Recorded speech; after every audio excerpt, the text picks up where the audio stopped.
don't know what is going on right now, but Treyarch has just dropped a first look preview of the Astra Malorum DLC 1 intro cinematic, and we are getting the full thing tomorrow, a week after the launch of Black Ops 7 Zombies. And they've released this clip with the caption "All gas, no brakes." The Astra Malorum intro cinematic drops tomorrow, so we get the first 2 seconds of it, and there's a few things that we can make out. It's just going to be constantly playing, but I think the biggest thing you can notice over on the left, we see old Tessie being sort of flung through the air, and clearly we are no longer on Earth. At least by the looks of it, it looks like we're on some sort of asteroid or some sort of rock that's clearly in space by the fact that we see other rocks floating in the distance, sort of orbiting around it.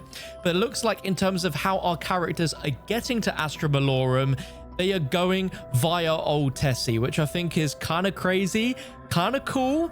I've seen a lot of people a little bit worried about this, going, oh, does this mean that old Tessie is going to be within the map? Is it going to be another big open map where we're driving around in between different POIs? I don't think that's the case whatsoever. I just think narratively, the characters use old Tessie in order to get to the next map. That's literally all it is to it. I don't know yet if old Tessie is actually going to be on the map. I don't think so. I'm like pretty confident that it's just going to be a narrative thing. And there have been some rumors and leaks that suggest that, again, they use old Tessie to get between all the maps, but that's all there is to it. Tessie is not going to actually be inside of this map as part of the gameplay mechanics. We also see 2 Ravagers munching on what looks to be the carcass of something. So this kind of confirms that the Ravagers are likely to return for this DLC map. Again, it's a cinematic, so a lot of things that can happen in a cinematic don't necessarily translate over to gameplay, but there's a good chance that these are going to be in the map. The only other real detail we see is in the background, where behind them we get to see some rocks which are glowing with what looks to be a purple blue tone to them. There's some sort of unique design on them, some sort of like etchings that make it out that they are clearly not just usual rock. There's something going on here. If I had to assume what's going on in terms of the environment, maybe this has been dormant for quite a long time, based on the fact that there are a carcass to our right and also to the left. For the Ravagers, they're munching on bones from bodies that have been there for quite a while. And maybe they're a bit surprised that after so long, they're finally being startled by other people finally being present in this environment. Confirmed before the launch of BO7 that every intro cutscene is going to be fully CGI'd, and we can tell it's the same case here, is looking peak even for the first 2 frames. But very, very exciting, and I'll be dropping the intro cutscene, reacting, breaking it down the moment that it goes live tomorrow. So be sure to hit that subscribe button and turn on the notification bell. But we're not done, because we actually have a ton of teasers for this map that have been dropping all throughout the week leading up to this intro cutscene. First teaser came on Monday, the 17th of November, with this image here with the caption, "The blood spilled by this blade paved the way for our own ascension." And we can see that it is a poster, and it is Josiah Shem's ritual dagger, which is the sort of artifact that's being shown here, which is very exciting because this links into a lot of the lore that we learned throughout Black Ops 6 of Josiah Shem, who was controlled by someone to build the Liberty Falls Vale mansion, and explaining why we have that strange underground with the massive worm. That's where they were worshipping. We're finally going to learn a bit more about Josiah Shem with this ritual dagger, but what we need to note that's interesting is the pattern throughout all of the posters is that this is for a advertisement for Thurston Planetarium exhibition, Jan to Feb 1910. So wherever we're going for this map, Astra Malorum, we know from the first teaser that clearly it's some sort of planetarium.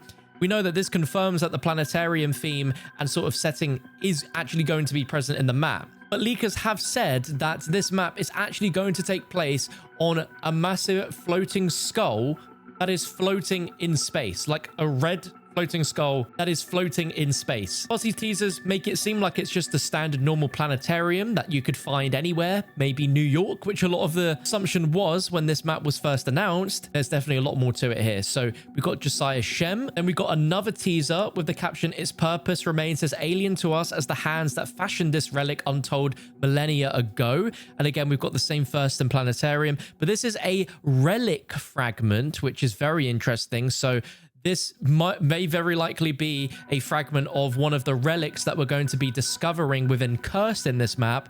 But the actual details itself, the language on it, looks maybe sort of chaos inspired, maybe? Giving alchemy. That's what I'm getting from this, is very alchemy. And chaos being a thing, I'm not surprised if it would be. But going back to the first teaser, you need to pay attention to the shape that's around the actual relic itself. So I don't really know what that building is. And here we have what's clearly a very different shaped building that almost looks like a church or a temple or something like that. And then a lot of people were talking about this one yesterday when it came out, where this is a energetic mineral sample, and the caption is, "The otherworldly substances trapped within thus far defy all analysis." And a lot of people were seeing this and thinking that this was an element 115 crystal. I mean, look, you've got MZZ saying, "Bring me 115." Like, it clearly looks very much inspired by a 115 rock or meteor, and it's called an energetic mineral, and element 115 is literally a mineral. If we had color on this, it would be maybe a little bit easier to find out and figure out if this is element 115. A lot of people are suggesting that it could be. I guess we're just gonna have to wait and see. But again, first in Planetarium Exhibition, Feb 1910. So the stage is set. We know what year the map is set, but clearly things aren't as they seem. With this final teaser that we got today, says the orientations of these constellations do not match any vantage point from which they could have been observed. And we have this final teaser here of a human skull with star charts. So that kind of confirms what the sort of symbols that we saw in the previous relic was potentially a star chart. And that's really exciting because it brings up a load of ideas about how they can involve star charts within the sort of Easter egg of the map and the story. We have a different shape here, and this is clearly the planetarium shape itself. Like, you can see that this bit here looks a bit like sort of telescope that they would have to be able to look out. We have some crazy replies here. Someone was able to identify, and big shout out to @myannoyingvoice, says that the skull represents a map of the stars as seen during Halley's Comet 1910 appearance, and the dot clusters correspond to a constellation pattern, and the dots on the skull form the constellation Orion, which has then been mapped onto a human cranium as a star chart. And that does seem to be true because it's called human skull with star chart on it. Pointed out by Margwa Network, saying, as a reminder, Cortifex's cults used to constellations in some of their rituals. Taurus was the main one used by both the cult in the tomb and by Shem's cult in Shattered Veil. Clearly from the teasers, which seem very sort of surface level and not very exciting because they're a little bit complicated, some of the community have been able to break them down and actually figure out some pretty exciting stuff from them. And if any of that does lead into the story of this map where we get, involvement from Cortifex, I'm going to be very excited because I really want to see that character return. Tomorrow's going to be a big day, huge day for zombies with the intro cinematic. So if you're excited, be sure to subscribe, turn on the bell. Let me know your thoughts in the comments down below. And earlier today, I uploaded a video going over some huge nerfs Treyarch are making to the Ashes of the Damned boss fight. It is going to be a lot easier, but you're going to want to know the specifics of what they're changing. So if you haven't seen that, then that video will be appearing right about there for you to click. So go over there. I'll see you in a moment.